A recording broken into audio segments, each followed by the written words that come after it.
Well, good morning, everyone. Welcome to the President's Day edition of the West Coast Chamber's Capital Connections event.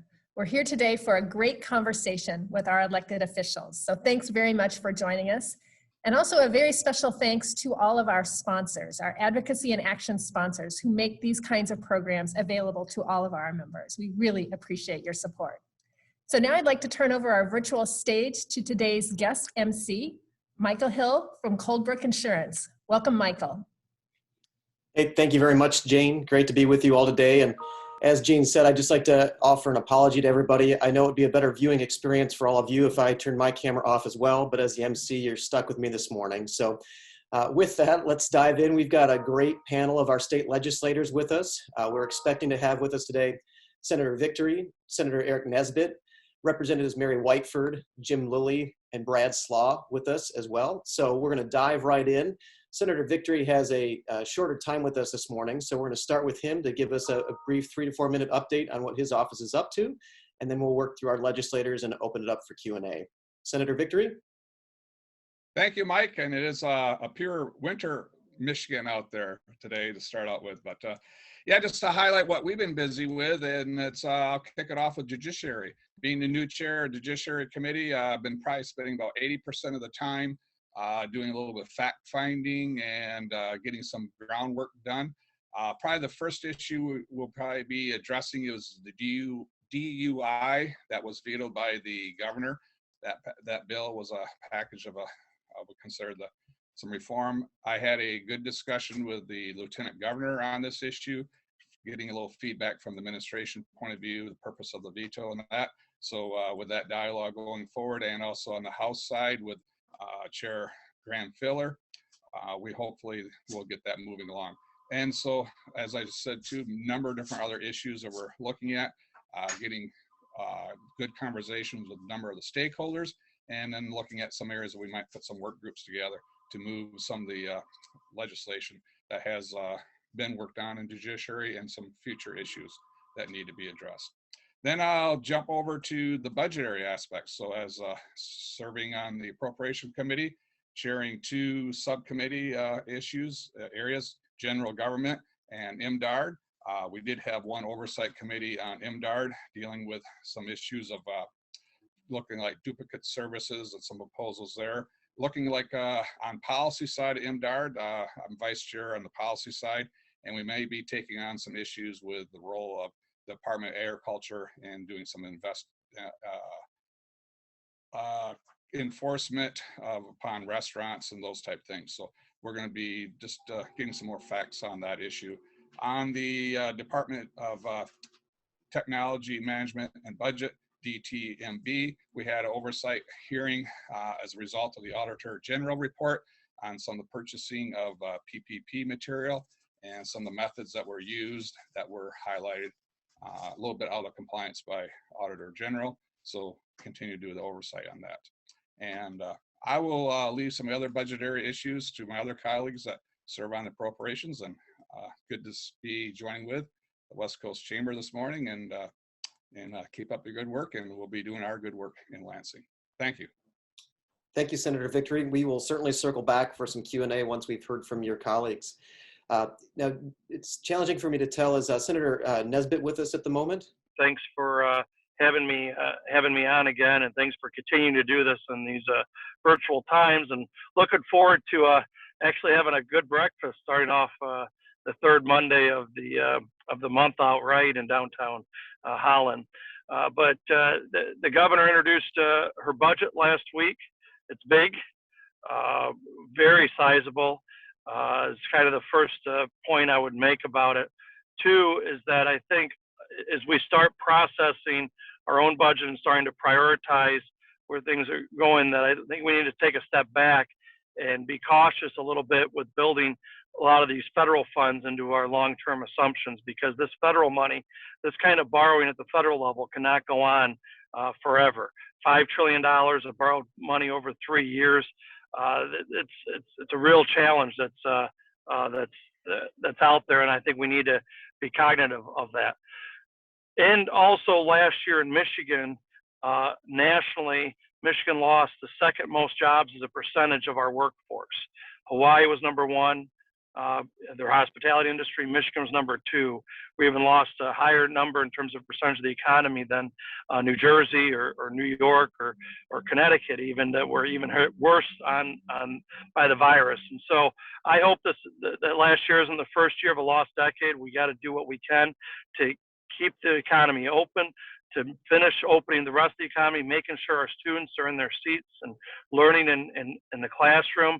The number of lost hours on education and classroom time is just, it's immense over the last year. And we need to do what we can to make sure that our students are caught up and that our students have the basic education. I don't think K through 5 probably should have ever been closed down. The more we look at it and investigate this. Is we open, that's kind of the priorities, is opening the economy, distributing vaccines. The first few weeks, the state had a horrendous effort in terms of the rollout of the vaccine. Over the last week, they finally listened to make some changes and partnering with the private sector instead of shutting the private sector out. And so that's one of those areas that I think is very important, is that getting the shots into people's arms and reopening the economy. One bit that I know some interest is that is a broadband bill that I introduced a few weeks ago. This is something where it kind of goes on top of what we saw Representative Whiteford introduce a few years ago and get passed last year in terms of grants. But this is about exempting equipment that serves unserved area from the personal property tax for a few years. And this is the #1 impediment as I talk to broadband providers, internet providers around the state and our area, is the personal property tax. Give a few years of exemptions so they can roll out that capital, get people hooked up. And I think over the last year we see how important it is to have good broadband, high-speed broadband over the last year, whether you're seniors trying to telehealth or students doing education or trying to work from home. That's so critically important. So those are a few of the bits in terms of an update. State of the State was last month. It's something where, again, a very different take than what the governor's done in the past. Last year, she blamed the legislature for everything. I guess we're in the re-election 2-year term, 2-year cycle for her, and it was all about bipartisan this and that. And we're looking forward to actually having a conversation with her instead of being talked at like we saw last year. So that's a little update on my front, and happy to take questions whether it's later or now. Awesome. Thank you, Senator Nesbitt. We'll circle back with some questions for you in just a few minutes. Representative Whiteford, we'll hand it your way for a brief update, and then we'll move on to Representative Lilly and then Representative Slaw. Thanks, Mike, and good morning, everybody in our snow globe. We haven't had weather like this in a while, so it's kind of fun to hanker down and watch the snow globe. But so I really have a heavy load this time around. I'm Vice Chair of Appropriations. I'm also chair of the DHH subcommittee. So I worked really hard to make sure we were all ready to have a Human Trafficking Awareness Day. We had that the last Wednesday of January, and really focusing on safe housing and wraparound services for survivors. I had 4 survivors, and they call themselves victors. So when you take somebody who's survived the life of human trafficking and they go on to help other people, now they're victors. And 4 of them came and testified in my committee, as well as an FBI agent who actually finds these girls and boys, men and women, and go around trying to find a safe place for them to go. And if they don't have a safe place to go, they get back into the life. They end up dead in the streets, addicted to drugs. So that's a really important thing. I'm working with the department. We have a crime victims division within it to try to make sure we have funding and safe housing for people. Some of the ladies who were trafficked said that many of these homes actually take advantage of the women who go there. So we have to make sure and have good, strong standards so that they can be safe. The week after, I invited the Michigan Public Health Institute executive director to come before my committee. That was the one that granted the contract last year to the really partisan contact tracing company, which the governor went and removed that contract.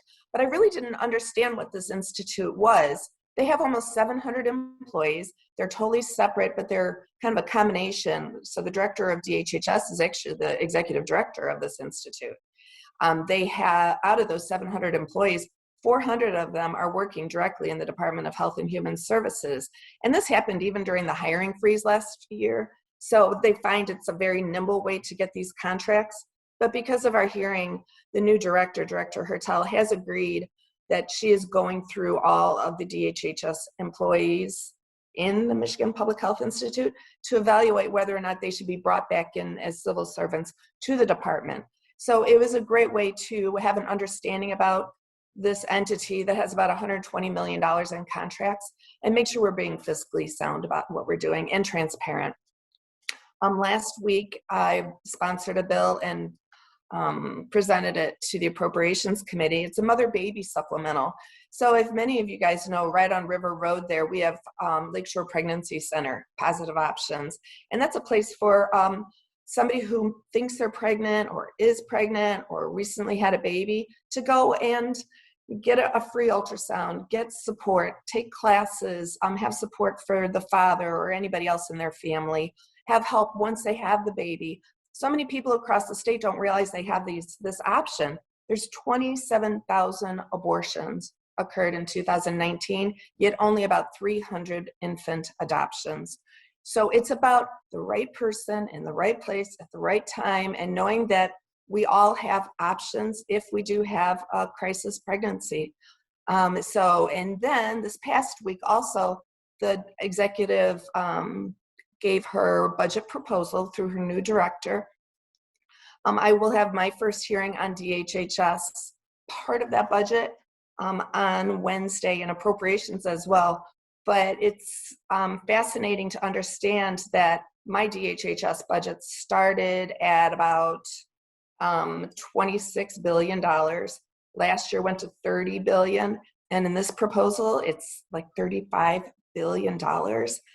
A lot of federal money has come through for food and different benefits for people, but I think it's really important for us to understand exactly what's going on with such an exponential growth in this budget. And then I've also been appointed chair of a special task force on adoption and foster care. We have over 11,000 children in our foster care system. Many of these children are becoming parents. Many, as soon as they turn 18, they're kicked out of the system and end up couch surfing, end up exploited and trafficked, addicted to drugs. So I'm really taking a huge comprehensive look at our foster care system with my bipartisan group of 10 legislators to come up with, over a 6-month period, more of a direction to go. I'm even working with Supreme Court justices because we're under a huge consent decree for over 13 years because a child died. And there's still a lot of problems. There was an evaluation in November that still had a lot of failures. They have all these metrics the state has to meet, and they're not meeting them. And so I'm trying to come up with a way to make sure these kids are safe, who have been taken out of their homes, who are 100% the state's responsibility. So I've got a lot going on, but really impactful, and it all kind of ties around to kids and families and keeping people safe and helping them through very difficult times. So thanks for being here. Thank you, Representative Whiteford. Representative Lilly. Hey, Mike, how's it going? Good. Good. Hey, thanks for giving me a chance to give an update here this morning. I'll leave a few things. Obviously, I do not sit on appropriations, so Mary touched a little bit on that. I assume Brad will touch a little bit on that too. So I'll focus mainly on the policy side. So since this is the first one of these we've done in the new term, I was recently named chairman of a new committee called the Rules and Competitiveness Committee. So this is a committee that hasn't existed before in the Michigan House, but it's a committee I'm pretty excited about. And so what that committee is designed to do is to tackle any issues that sort of fall in the realm of keeping Michigan competitive from an economic perspective and a regulatory perspective in the state, or in the country rather, but also the rules component, which deals with working on legislation that may be sitting on the House floor for a while. So to the extent that stuff passes out of some other committees in the House and isn't quite ready for a vote, isn't quite ready for prime time, it'll end up getting referred back to my committee, where I'll work on it some more with stakeholders and members to try to find a solution that we can get enough votes for. So with that, we actually had our first organizational meeting for the Rules and Competitiveness Committee last week. Following that hearing, the first bills were referred to that committee, which is actually a package of bills co-sponsored by myself and one of my Democratic colleagues, Representative Sarah Anthony. So what those bills do is they exempt personal protective equipment from sales and use tax. So as our companies are going out and purchasing PPE, they're still required to pay sales and use tax on that in their businesses. And we want to incentivize, businesses as much as we can to buy that PPE. And so by exempting that from sales and use tax, we think that that can help encourage them to do that. The other component of the legislation is it does allow that exemption to be retroactive back to March of 2020. So it should provide some of the businesses that did maintain operations during the pandemic, were purchasing PPE to protect their employees. It should give them a little bit of a financial break, as well as they'd be able to go back and claim some of that previous the sales and use tax that they'd already paid. Some other things I'm working on, I'll be working on some bottle deposit legislation again this term, really focusing on 2 items, one of which is dealing with some of the fraud in the bottle deposit system, trying to get some resources out of the Cheats Fund, probably along the order of maybe $1 million to do some fraud enforcement. We've got a lot of folks out there who are bad actors taking advantage of the fact that we have one of the most generous deposit systems in the country. This is really taking money out of taxpayers' pockets. And so we need to make sure that we're enforcing that. And those, store owners that are bringing in full cans from out of state, not originating the deposits, selling those cans, taking the deposits, and then pocketing that money, those people need to be held accountable for that type of fraud. And so we think we can do that with allocating some resources. And then I'm also working to ensure that the distributors of the beverages are also getting their share of that is Cheats Fund. And so ultimately, essentially the state is asking, beer and wine wholesalers, distributors, those folks to go around and pick up these cans from places that do not have the automated machines. And as a result, they've got pretty significant costs incurred from doing that they're not being reimbursed for. And so I'd like to see them get a piece of that, just like retailers who sell the cans are getting a piece of those Cheats money as well. And I think we can do that in a way that doesn't take anything away from environmental cleanup. I think we can do that in a way that doesn't reduce any of those fundings and any of that funding that's going to Eagle right now, essentially to cover cost of some of the contaminated cleanup. So excited about that. And then lastly, I'm also working on some items in the cannabis space, trying to look at merging the recreational and medical markets. We have 2 separate regulatory structures in Michigan for that. There's really no need for that, and it creates quite a significant amount of additional costs from a regulatory perspective, and probably creates some lax enforcement in other areas. And so that's something that I think needs to happen. We've got a ton of black market product that's still making its way into the recreational market.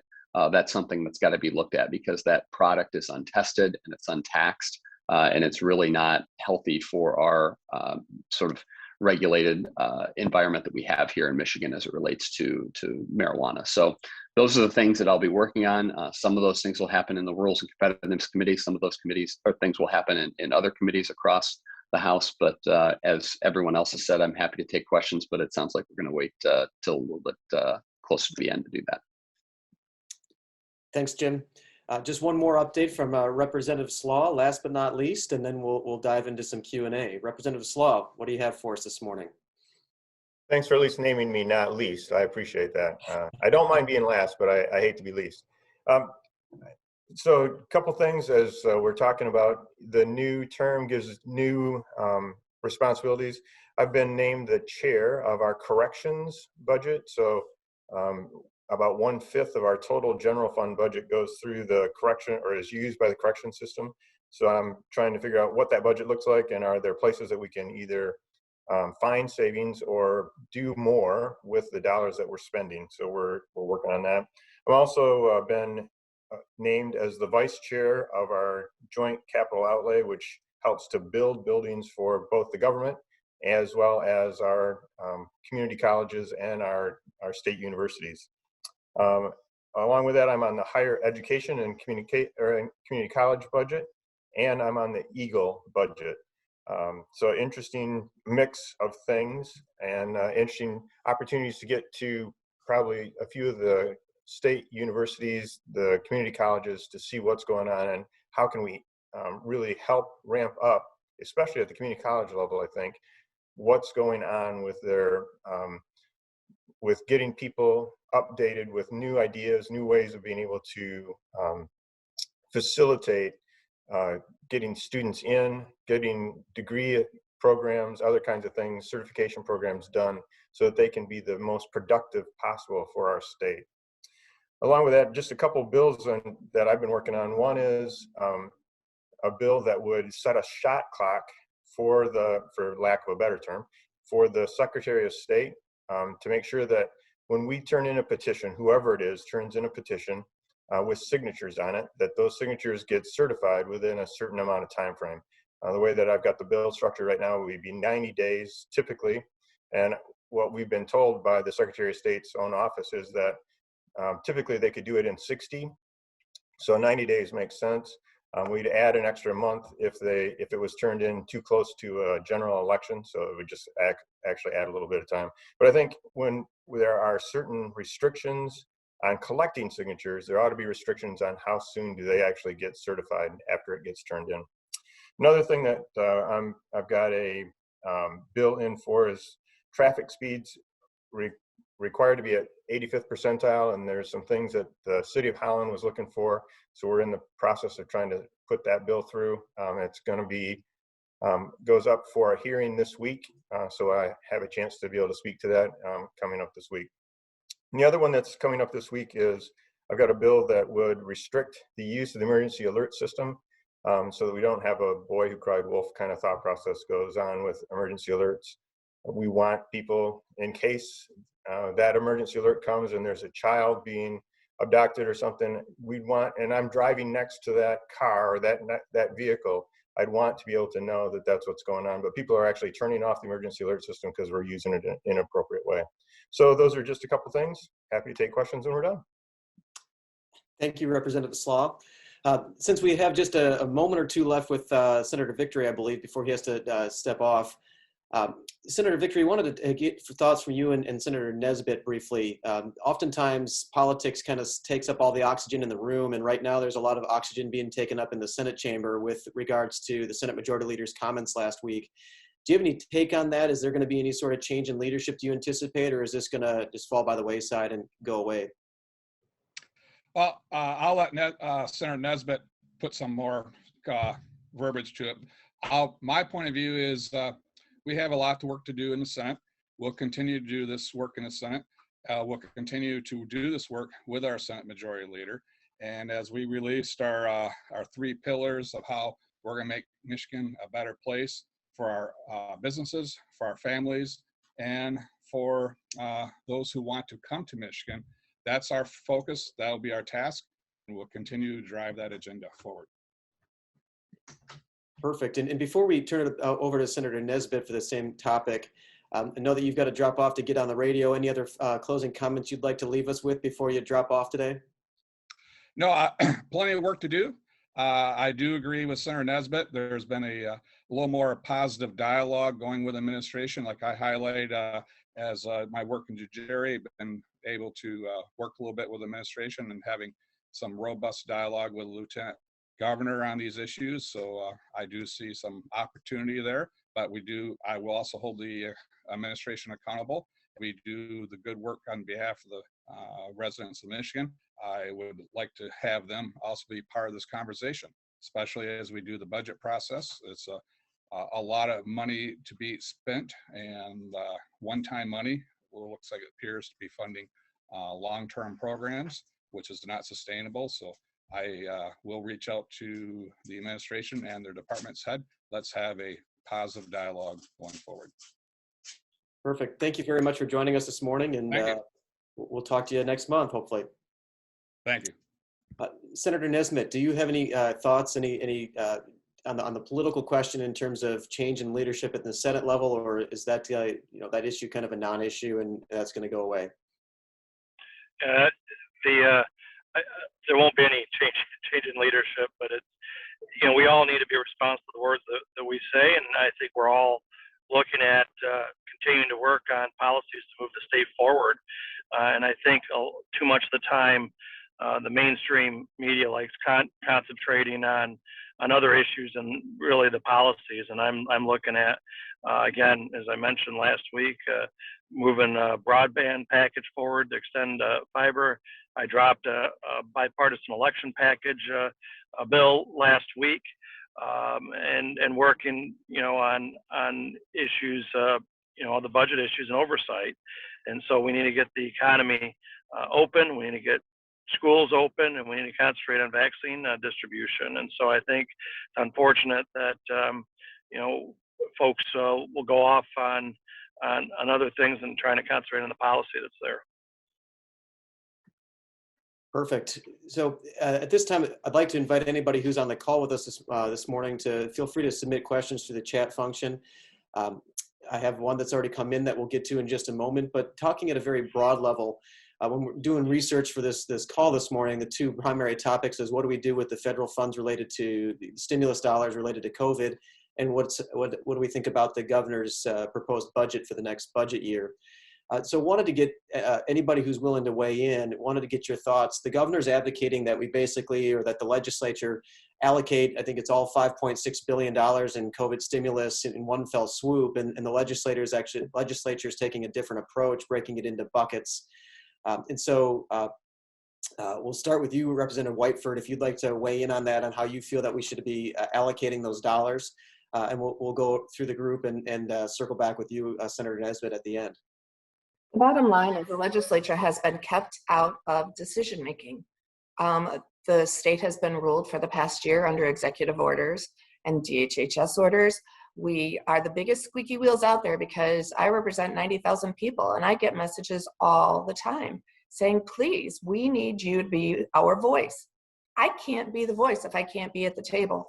The whole thing, I mean, if we had moved along, working together this whole process like other states have been able to do, I wouldn't have a problem with this. But my chair has taken the stand, and my speaker, that we are going to say, Governor, the executive branch, you need to include us at the table. We need to be able to speak for our constituents, or otherwise we are going to be holding back on funds. There is no effort, no desire at all to keep necessary services from getting to the people of our state. But we need to be part of this conversation. And that's it. We're a safety net, and we need to make sure that every taxpayer dollar is respected and goes to the place where it should be going best. And for the people of my district to not have me at the table making any of these decisions, or Rep. Slaw or Rep. Lilly or our great senators, is a travesty. Working together, we can do the best work possible. Thank you. Representative Lilly, anything you care to add to that? No, I think Mary said it pretty well. I mean, ultimately, I'm really proud of the bipartisan track record that I've had since coming into the legislature. The vast majority of my bills have passed with overwhelming bipartisan support. Many of the bills that I've introduced have been signed by the governor, whether it was Governor Snyder or Governor Whitmer. And I think from my perspective, I understand where a lot of my colleagues are coming from in their frustration, because over the course of the last year, the governor really has made the decision to go it alone. And I think we all sort of acknowledge that in the early stages of the pandemic, there's value in executive action and quick action. But the governor's made it a point to say, look, I want to listen to science and data. I want to have a deliberative process for reopening the economy, but at the same time isn't taking the input, from our constituents and from our, folks in our districts that actually are experts in these areas, whether it's, the medical community in our districts, or whether it's the business community coming with solutions about how to get people back to work safely. There's been a lot of resistance from the administration to listen to those folks, and that's a lot of what this is about. But Representative Whiteford's absolutely right in her assertion. We're not looking to basically make sure that federal funds don't get out to our state. It's quite the opposite. We're looking to make sure those federal funds get out in a way that's most effective to re-energizing our economy, to making sure that our citizens are safe, to making sure that a vaccine rollout happens effectively. And I think the governor's got a lot to answer for as it relates to that. And the governor has a bully pulpit. She can go on TV anytime she wants and talk about what her plan is. This provides us an opportunity to have a seat at that table, and I think that's what it's all about. Thank you, Representative Slaw. Probably. So standing behind those two folks who just spoke, there isn't really much more to say. Just a thought process of, our appropriations committee is working really hard at making sure that we hand out money as it gets used, rather than simply handing out money. We don't pay an employee all of their funds at the beginning of the year. We pay it to them as they earn it across the year. And we really feel like we can do some of that same kind of thing with the appropriation side for the state. We aren't going to hand out all the money right away. You hand it out over time. As it gets used, you replenish that so you can continue to move forward. It makes really logical sense. I think it's where we should be headed. Perfect, thank you. Senator Nesbitt, same question in terms of not issuing all the $5.6 billion in one fell swoop, but to take another, add a little bit more to it. So the Senate and the House have different approaches on how these dollars are going to be allocated right now, and the House proposal is tying $2.1 billion in stimulus dollars to removing the governor's ability to shut down local school districts, as I understand it, and leaving that up to actual local health departments to do. That provision is not in the Senate bill. Do you support that concept, and do you think something like that will move forward, or is that kind of dead on arrival? I think there's a few priorities. One is that we need to make sure that our vaccine distribution and our infrastructure for that is up and out there. And I think finally over the last few weeks, they've changed the policy that we had a disastrous rollout the first few weeks, finally catching up now. And so that needs to be a priority in terms of the vaccine distribution, so we can start getting to the tail end of this pandemic. Two is that schools should be open, period. Florida has had open in-person schools in September at all their schools in the state. And this is something where I think all of our schools need to be open. K through 5 should have never been shut down again when it got into the fall. And so I think as we look at this, is that those are the priorities. It needs to be about the students and making sure that the education is there. I know the appropriations chairs have been talking over the weekend, and my hope is that we can work on a landing spot to make sure that those two priorities are out there. Perfect. Thank you very much. We just had a question come in from Keith Van Beek from the City of Holland, and Representative Lilly, I'm going to start with you on this and give you a twofer on it. We had two questions that came in. One, the question was, hey, appreciate the fact that there's bad actors when it comes to bottle deposits. Made a Seinfeld episode out of it, but is that really a priority right now, or do we have bigger fish to fry? So if you could address that one. And then Keith Van Beek was asking specifically about the ability to have no-wake zones or different no-wake zones, for example, on Lake Makatawa, and the ability to continue doing so next year. And I believe you played an integral role in that last year. So can you talk about the no-wake zones as well? Yeah, happy to address both. Look, I mean, at the end of the day, we can argue about what's a priority or not. I would argue that to the extent that there's a crime being committed out there in the system, and that folks are taking advantage of taxpayer dollars and pocketing those dollars when they should be returned to the state for other productive uses, I think in the midst of a pandemic that we're coming out of, where state budgets are going to be under a significant amount of pressure, I think it's a very reasonable time to be looking at ensuring those dollars come back to the Sheets Fund rather than go into the pockets of unscrupulous actors. So I don't really agree with that sentiment. I also think it's something that again will end up being a pretty bipartisan based program once we're through it. I've spent a lot of time in this over the years. I've got a fair amount of expertise in it, and someone can argue that, I should just wait, 2 years to work on this, but I'm not going to be here in 2 years. And so I'm not able to do that. So to the extent that we don't want to start this process over from scratch, we're going to have to work on it now. With respect to the water control zones, well, I'm certainly always willing to have a conversation about it. The reality on this is this was a pretty difficult needle to thread the last time. We had a lot of folks opposed to truncating the transparency and public notice piece of the process, to expediting the process for this. And so as a result of that, I think it's going to be hard to just do this, sort of one more time in the event that the community hasn't started the process of, doing these public hearings and doing the permanent change going forward. And so what I did want to make sure, though, that everybody on this call understands is that initially when I had come up with this water control zone piece, the snow wake zone, temporary change in high water, I wanted to see if it was possible to, hey, could we set this up going forward? Do we need legislation going forward so that a community could say when water rises above a certain level, the wake zone is the no wake zone is this. When it falls back below that level, it goes back to a more traditional no wake zone with less restrictions. And the DNR assured me that communities could do that now. And so what the legislation that I put helped put in place was really designed to do was to provide a stopgap for communities to begin that permanent process, that permanent water control zone change process. And in the meantime, as they were going through that, to have some temporary relief to the extent that communities haven't started that permanent change process, knowing that they can have a tiered water control zone.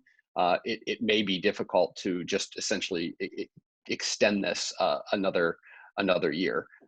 Again, I'm willing to continue to talk about it, but that discussion was had on the front end from a legislative perspective about whether or not it would be possible to have this be a 2 or 3 year temporary change. But many folks involved, because of the transparency piece associated with the permanent water control process, felt pretty strongly that we shouldn't deviate from that too much.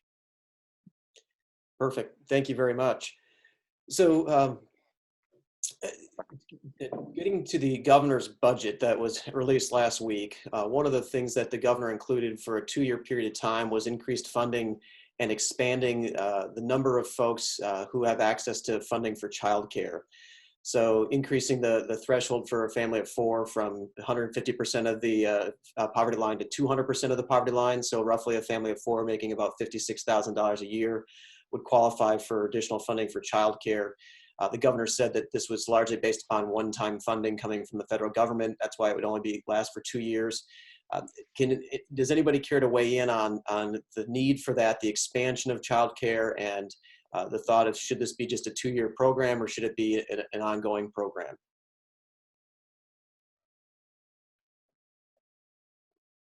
Anyone? So in this case, I don't have a child in daycare. My grandkids aren't either. I would really like to hear from everybody on here. You guys have businesses, you use daycare.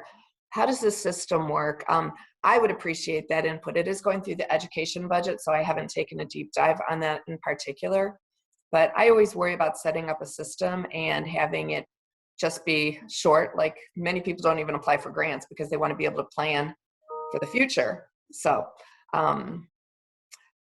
that's all I can say. I'm not sure if Rep. Slaw or Lilly or Nesbitt have anything, Senator Nesbitt have anything on it. I think you're right. This is the warning of getting long-term, how do you fund stuff long-term instead of just the 2-year bids. But I do remind folks that not everybody, I have a child, goes to daycare, but not everybody has their kids going to daycare. Sometimes they have family members look out for them. Sometimes there's a parent that doesn't work still. And so the question is it more efficient to do a child tax credit for middle, lower income do it through the tax code instead of doing it through grants through the bureaucracy. So I think that's kind of, you know, I think that should be part of that debate as we go through this. Perfect. So we've got about 90 seconds or so left before I've got to hand it back to Jane. Mary, real quickly, a question had come in. If someone wanted to take what you're doing with these victors and take it to a more local level and try to provide support to those victors and victims of human trafficking, what would be a next step? How could someone get plugged in with the work that you're doing and bring it to a more local level? That's a really great question. So I was working on this last year and trying to use some of the $30 million of crime victims funds to have grants to set up wraparound services in different communities. There's already some in, like Oakland County has a home and they wanted to expand. So I talked to people in Grand Rapids to say, hey, what if we have a West Michigan home like this? Can you guys put together a framework, work among different groups to try to do a good thing for Kent County? And they did it. They came up with a wonderful plan. They included the Salvation Army, CEASE, Solutions to End Exploitation, the Kent County Human Trafficking Task Force, and they all got together and came up with this plan. And then I was going to work on getting them $500,000 to do that. That was vetoed, but that's why I've been going forward saying we need to have something this year. So there is a grant program being worked on right now. I forget her name, Debbie Kane from the crime victims area of the department came and testified to a grant program that they are working on as well. So I want to make sure this is between a bunch of us going together, finding funds, being creative, and then saying, okay, communities, put together a plan, come up with an idea, working together and apply for a grant. And we're going to help people apply for these grants. So if you're interested in doing something in more the Holland area, beyond Grand Rapids, get together. There's the Ottawa County Human Trafficking Task Force, and I've been to a few of their meetings. I've been on it before. But just working multidisciplinary with everybody to come up with an idea. And this is the time I'd love you guys to formulate some kind of plan so your boots on the ground ready to apply for the grant when it becomes open come fall. Fantastic. Thank you, Representative Whiteford. And we are running up against the clock here. So we had a good question submitted by Allegan County Commissioner Jim Story, which we'll save for next month. So at this time, I just want to say a big thank you to Representative Lilly, Slaw, Whiteford, and Senator Nesbitt. Thank you for joining us. And Jane, back to you. Great. Well, thank you very much, Michael. You're such a wonderful MC for these events. We really appreciate you extending your expertise to our morning today. And then I also want to invite you to our next Advocacy in Action program. It's coming up on Friday, March 12th. Our Public Policy Committee will be getting together, and the topic will be transportation. So we have two presenters, Elisa Hookwater from the MAX Transit System, as well as Erin Thalenwood. Erin is the new director of the West Michigan Regional Airport. So we'll be talking about all things transportation. Look for emails from me to register on March 12th. So with that, it's a wrap. Thanks for joining us today. Have a great day.